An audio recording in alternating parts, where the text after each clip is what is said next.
Je ne crois pas aux ovnis.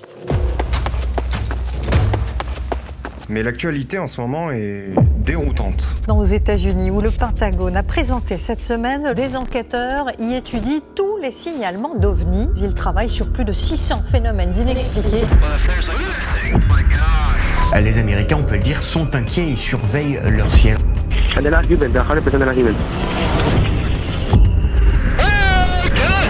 Il constitue également une menace possible pour la sécurité des vols civils. Le Pentagone rend public certaines vidéos de ce qu'ils appellent des phénomènes aériens inexpliqués. L'analyse des débris de l'appareil qui pourra ou non confirmer les soupçons des autorités. Alors, faut-il y croire ?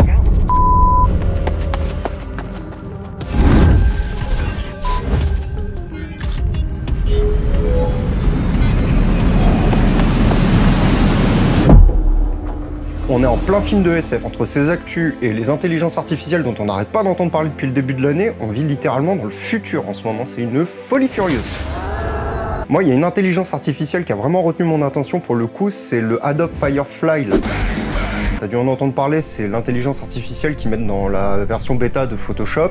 En fait, elle est compatible aussi avec Adobe Premiere. Il y a un moyen tout bête de l'intégrer dedans. Car oui, j'ai trouvé un moyen d'intégrer cette intelligence artificielle dans Adobe Premiere directement. C'est que les logiciels, les deux sont 100% compatibles, Adobe Photoshop et Adobe Premiere Pro.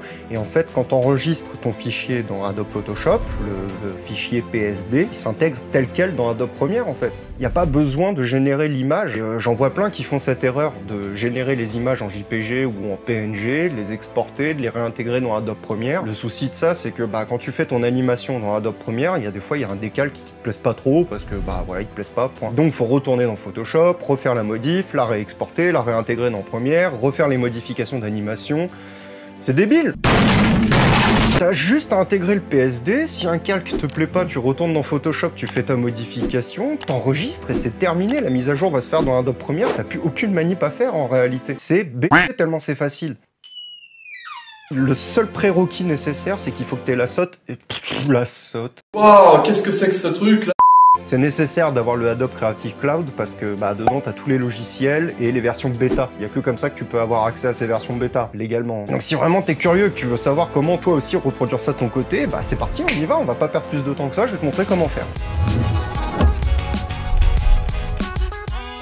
Ok, d'accord, très bien, allons-y. Avec cette méthode, là, faut pas que tu bouges, faut que tu sois sur un trépied dans l'idéal. Yes, ça marche, allez bisous. Parce qu'on va travailler sur une image fixe, donc s'il y a du mouvement dans ton image, ça va casser l'effet. Après, t'as des méthodes de tracking avec After Effects par exemple, ou en créant des animations de mouvement sur Adobe Premiere, mais là, dans l'idéal, je te conseille dans un premier temps de travailler sur quelque chose qui ne bouge pas. Donc là, la toute première chose que je vais faire, c'est que je vais aller dans Premiere, je vais importer la séquence que je veux retravailler, je vais aller chercher une image où il n'y a pas le sujet, où je n'apparais pas à l'image. L'idée, c'est d'avoir le paysage à nu. Une fois que tu as ton image à nu sans sujet, tu vas aller chercher l'outil exporter l'image, faire une capture d'écran en fait de ta séquence pour pouvoir l'importer directement dans Photoshop. Seconde étape, tu vas aller ouvrir le Adobe Creative Cloud et tu vas aller chercher dans les applications bêta le Photoshop en version bêta du coup. Une fois qu'il est ouvert, tu intègres directement la capture d'écran que tu viens de faire sur Adobe Premiere. Là, j'ai été chercher mon outil de sélection pour sélectionner le ciel uniquement. Je fais la sélection de mon ciel et là, tu vas cliquer sur le merveilleux outil qui est le remplissage génératif. Lui, tu lui donnes le prompt que tu veux. Par contre, la seule contrainte, c'est qu'il doit être en anglais pour l'instant. Donc, tu ouvres ton meilleur outil de traduction Google. La séquence va être de nuit, même si ça a été tourné de jour. Donc, je lui donne une Night Stargazer, donc une galaxie de nuit. Il génère ça dans le plus grand des calmes et pouf, voilà, là, il te fait 3 propositions. Donc là, dans les propositions, ça me plaisait pas trop, je trouvais pas ça terrible, donc j'ai régénéré plusieurs fois, t'as l'outil de régénération, il garde le même prompt, et tu peux faire ça à l'infini jusqu'à ce que tu aies ce que tu veux. Voilà, celle-là me plaisait bien, je trouvais ça assez réaliste, c'était très beau, très esthétique, du coup je suis resté là-dessus pour l'instant. Ensuite, j'ai été chercher mon outil Ellipse pour pouvoir créer une lune, tu vas voir. Tu fais quelque chose d'assez approximatif, c'est pas très important que ça soit carré, il va se débrouiller comme un grand. Moon, tout bête, et pouf, voilà, toujours 3 propositions, tu choisis celle qui te plaît. Celle-là me plaisait bien, du coup j'ai gardé la première sélection. Je continue avec ma sélection en ellipse. Et là, je voulais créer un trou noir, une planète, un truc assez épique, assez sympa à l'image. Donc je lui ai demandé de me générer un trou noir stellaire réaliste, toujours en anglais. Pareil, j'ai réessayé 50 fois, il m'a proposé des trucs sympas, mais bon, c'était pas vraiment ce que je voulais, donc je suis resté sur l'idée de la planète. Je trouvais ça assez sympa. L'idée, c'était d'avoir quelque chose d'assez fantastique, un peu de l'ordre de la science-fiction, parce que c'est un peu le thème carrément de l'intro que je voulais vous présenter. J'ai été reprendre mon outil lasso et c'est là que j'ai fait joujou. Du coup, j'ai été faire une sélection un peu à l'arrache et je voulais créer une soucoupe volante, un vaisseau spatial, un truc un peu sympa à vous présenter. Donc je lui ai demandé un spaceship. Bon, alors là, on tombe sur des trucs qui sont un peu farfelus, mais il y en a un qui me plaisait bien. Je trouve qu'il collait bien au thème des ovnis, celui qu'on a l'habitude de voir d'une manière générale.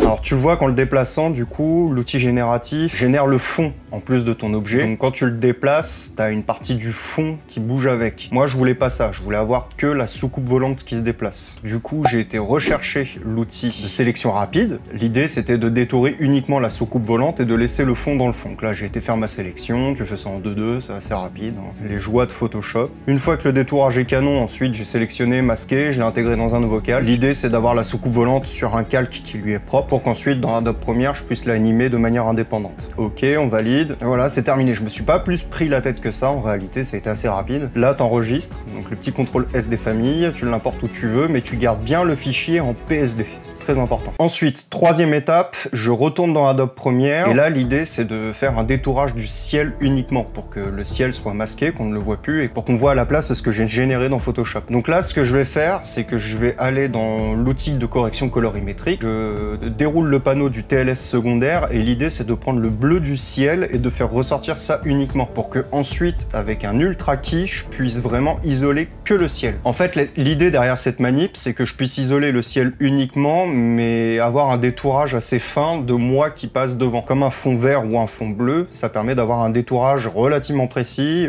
sans trop se casser la tête. Donc l'outil Ultra Key, tu as pu voir dans les précédentes vidéos que je t'ai présentées sur la chaîne comment bien l'utiliser, donc je ne vais pas m'attarder sur ce détail-là. Là, c'est une étape supplémentaire pour pouvoir te montrer comment se servir de Photoshop dans Premiere directement. Sous ma vidéo que je viens de détourer, j'ai été appliquer un fond vert directement parce que ça sera beaucoup plus facile pour faire du détourage avec par la suite. Je me balade. Voilà. Une fois que cette séquence est travaillée, bah, j'ai plus qu'à importer le PSD directement dans Adobe Premiere. Donc tu fais importer, tu vas chercher ton PSD, tu double-cliques dessus, tu as une fenêtre d'importation pour le PSD qui va s'ouvrir et il t'offre plusieurs options. Tu peux fusionner les calques, tu peux les importer de manière individuelle ou alors les importer dans une séquence. Moi, c'est ce que j'ai fait, c'est ce que je te conseille, c'est le plus simple. Il va te créer directement une séquence imbriquée avec tous les calques à l'intérieur. Pour le retravailler, c'est beaucoup plus facile. Comme je te l'ai dit, tu vois, ta séquence, elle a un briquet, tu peux l'importer directement sur ta timeline. Ensuite, j'ai été délier le son parce qu'il n'y en a pas, je l'ai mis par-dessus. Donc, je viens faire matcher la durée de ma séquence avec celle que je veux travailler. Et là, l'astuce, c'est juste de placer la vidéo qu'on a travaillée avec l'Ultra Key et le ciel masqué par-dessus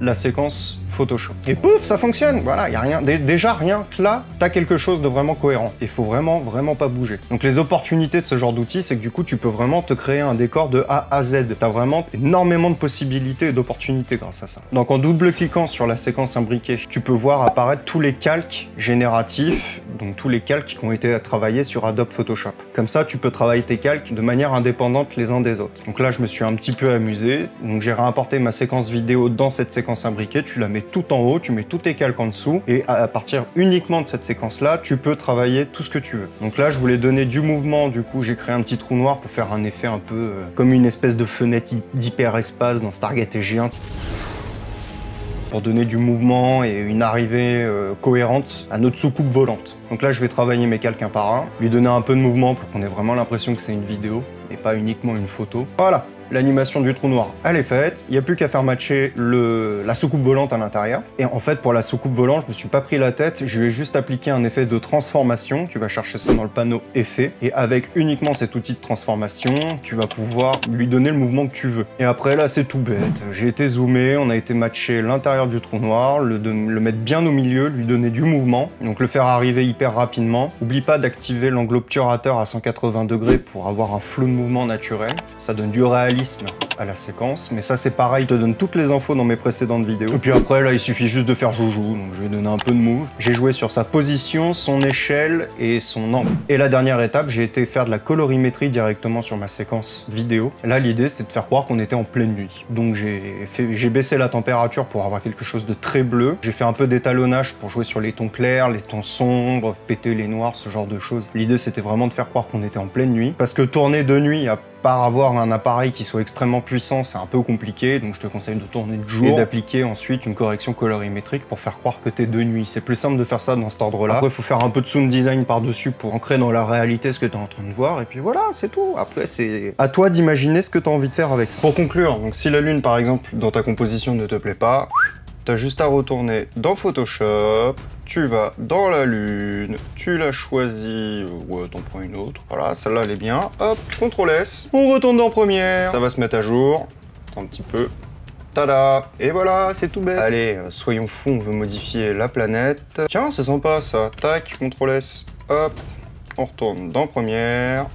C'est d'une telle facilité, c'est incroyable. Donc cet outil est vraiment super simple, super facile d'utilisation. T'as juste à faire tes modifications dans Photoshop, tu enregistres et ça se met automatiquement à jour dans Adobe Premiere. Donc si je veux modifier le trou noir, par exemple, j'avais fait une animation dessus. Donc on va le modifier, on va voir ce que ça donne. J'ai enregistré, on retourne dans Premiere. Et voilà, j'ai rien modifié d'autre. J'ai juste enregistré sur Photoshop et ça s'est mis à jour tout seul dans Adobe Premiere. Et voilà, tu vois, c'est pas très compliqué en réalité, c'est à la portée de tous. Donc après, bon, il y a des méthodes un peu plus compliquées aussi. Il y en a qui arrivent à faire du mouvement. Après, il y a des méthodes de tracking si tu veux faire du mouvement. Là, l'idée, c'était de s'adresser au plus grand nombre. Après, je te laisse chercher sur Internet. Il y a du contenu qui existe à ce niveau-là. N'hésite pas à liker cette vidéo si elle t'a plu, si t'as appris des choses, à t'abonner également parce qu'il y a d'autres vidéos de ce type-là qui vont arriver. Et puis, bon, on se dit à bientôt. Ciao, ciao!